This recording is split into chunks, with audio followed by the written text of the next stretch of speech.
Adidas e Puma são duas marcas conhecidas mundialmente. É difícil você conhecer alguém que nunca ouviu falar sobre nenhuma destas marcas.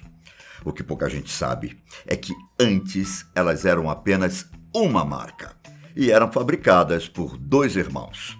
Só que, por causa de alguns acontecimentos, elas acabaram se separando e iniciando uma briga que duraria muitos e muitos anos. E nesse vídeo, eu, Ivan Lima, conto a história dos irmãos que fundaram a Adidas e a Puma. Mas antes, se inscreve no nosso canal e ative as notificações. A gente está sempre trazendo histórias curiosas como essa. Rudolf e Adolf Dassler. Esses são os dois personagens da história que eu vou contar hoje.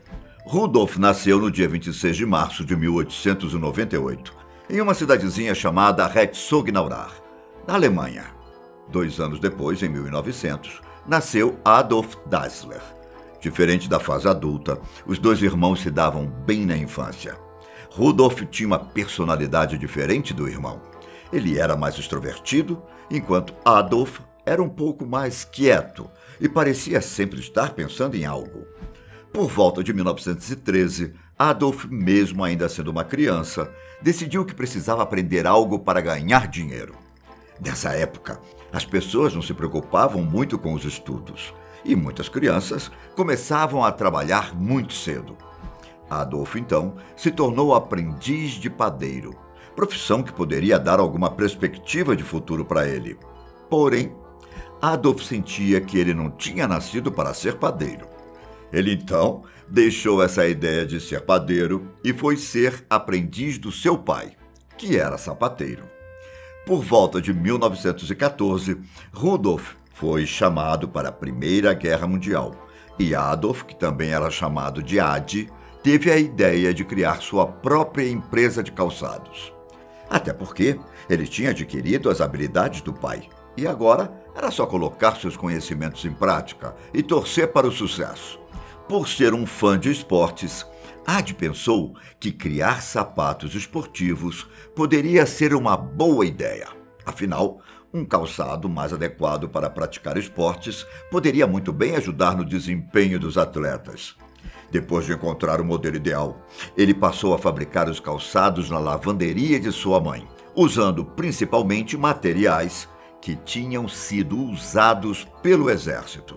Ao voltar da guerra, Rudolf tentou outro tipo de carreira. Ele queria ser policial, mas assim como o irmão, Rudolf sentiu que ele não tinha vocação para seguir aquela profissão. Foi então que, em 1923, Rudolf se juntou a Adi e os dois criaram uma fábrica de calçados. O nome da empresa era a Fábrica de Calçados Esportivos dos Irmãos Dassler. E logo no começo da empresa, eles fizeram muito sucesso. Uma das características que chamava atenção nos calçados dos irmãos era o fato de que alguns deles possuíam cravos, algo inovador para a época. Para eles, a ideia era fazer sapatos com espigões, que poderiam proporcionar melhor desempenho para os atletas. E sendo um produto diferente de tudo que havia no mercado, os calçados dos irmãos Dassler chamaram a atenção de Josef Weitzer, que era técnico olímpico alemão de atletismo. Josef conheceu os irmãos e os três passaram a fazer algumas parcerias para o mundo dos negócios. Na verdade, foi com a ajuda de Josef que eles entraram para o mundo do esporte, dando aos irmãos Dassler acesso aos atletas alemães. No ano de 1928, um par de calçados foi usado por Lina Radke, a primeira campeã olímpica dos 800 metros femininos, prova que estreou nos Jogos Olímpicos de Amsterdã. Esse acontecimento foi muito importante para a marca dos irmãos, pois deu muita visibilidade ao diferente calçado usado por Lina. No começo dos anos 30, o Partido Nazista começava a ganhar cada vez mais força na Alemanha.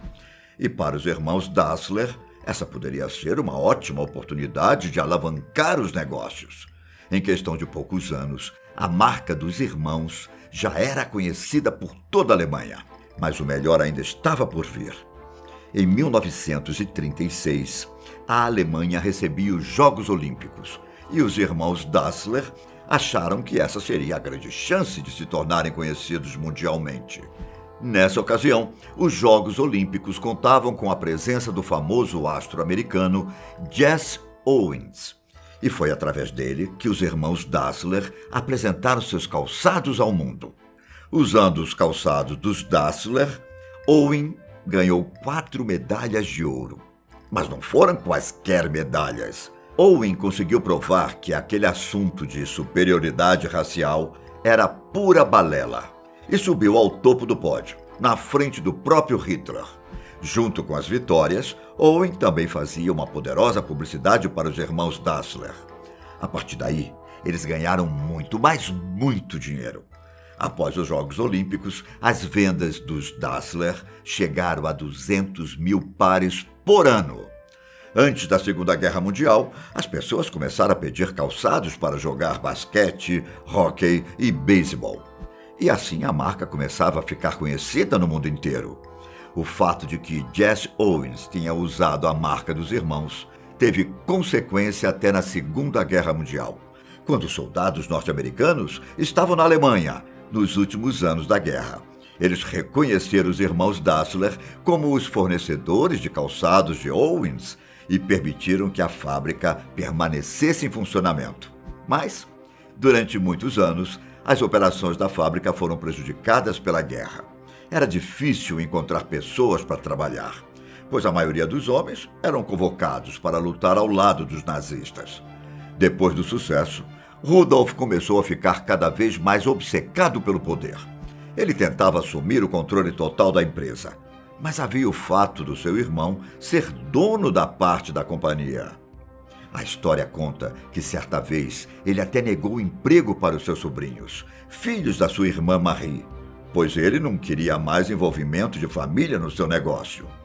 Como não trabalhavam, os 2 sobrinhos acabaram sendo convocados para a guerra e, infelizmente, acabaram morrendo. Isso causou muita tensão na família Dassler, a um ponto em que as esposas de Adi e Rudolf começaram a brigar entre si. Em 1940, Adi foi chamado para a guerra, mas logo foi dispensado, pois sua presença era fundamental para que sua fábrica funcionasse. Anos depois, em 1943, Rudolf também foi convocado para lutar na guerra. Mas, diferente do seu irmão, ele não foi dispensado, e isso o deixou furioso. Para Rudolf, seu irmão era o responsável por ele ter sido convocado para a guerra. Mas em pouco tempo, Rudolf deu um jeito de deixar a guerra e voltar para a fábrica. Só que, para sua infelicidade, Rudolf foi preso pela Gestapo. Enquanto ele estava preso, seu irmão tomava conta dos negócios. Com o fim da guerra, os americanos estavam fazendo o processo de desnazificação, punindo os que pertenciam ao partido nazista. Rudolf foi preso, pois ele era suspeito de ser do serviço secreto alemão. Ele até tentou se defender, dizendo que não tinha relação com o nazismo, mas supostamente seu irmão confirmou sua relação com o nazismo. Rudolf ficou preso por mais um ano, enquanto Adolf controlava a empresa. Tempos depois, Rudolf disse que Adi tinha ajudado na produção de armas na fábrica, mas ninguém acreditou nele. O fato é que, mesmo antes de todos esses acontecimentos durante a guerra, Rudolf e Adolf já estavam com a relação um pouco fragilizada. Os 2 brigavam muito, discordavam em diversos pontos e não pareciam ser pessoas que, além de irmãos, também eram sócias. Diante de uma situação como essa, qual é a coisa mais legal a se fazer? Sim, colocar fim na sociedade. Indignados com as ações uns dos outros e com a constante luta para obter poder, os irmãos Dassler dividiram a empresa e todos os seus funcionários em 1948. As negociações durante a separação da empresa seriam a última vez que os irmãos Dassler se falavam. Adolf manteve a fábrica de calçados Dassler. Rudolf foi para o lado oposto da cidade e construiu sua própria fábrica. Mas não dava para os 2 continuarem usando o nome Dassler. Por isso, Adolf usou seu apelido, Adi, junto a seu sobrenome, Dassler. e criou o nome Adidas. Rudolf tentou fazer o mesmo e criou o nome Ruda. Porém, depois de pouco tempo, ele mudou para Puma, pois assim soava de forma mais atlética. A partir daí, começou uma enorme rivalidade, que dividiu até mesmo os cidadãos da cidade. A cidade ficou conhecida por causa da rivalidade. As pessoas julgavam as outras, dependendo do calçado que elas estavam usando. Até a economia e a cultura da cidade foram afetadas. Quase todo mundo que morava em Herzogenaurach ou trabalhava para Puma ou trabalhava para Adidas, e eles não se misturavam. A separação era tanta que as famílias e empresas só serviam para pessoas de uma só empresa, nunca para duas. Mas e atualmente? A rivalidade entre as famílias ainda continua? Apesar de Rudolf ter morrido em 1974 e Adolf em 1978, as empresas continuaram nas mãos da família. O engraçado é que até na hora do enterro, os túmulos dos dois irmãos ficaram o mais longe possível um do outro. Mas em 2009, as duas marcas resolveram fazer as pazes. Em apoio à organização Peace on Day, que celebra o Dia Mundial Sem Violência, as duas marcas fizeram uma partida de futebol e colocaram os funcionários de ambas as marcas para trocar apertos de mãos. Essa foi a história da família Dassler, que dividiu e arruinou a relação de vários cidadãos de uma cidade. Por hoje é isso. Um grande abraço. Tchau.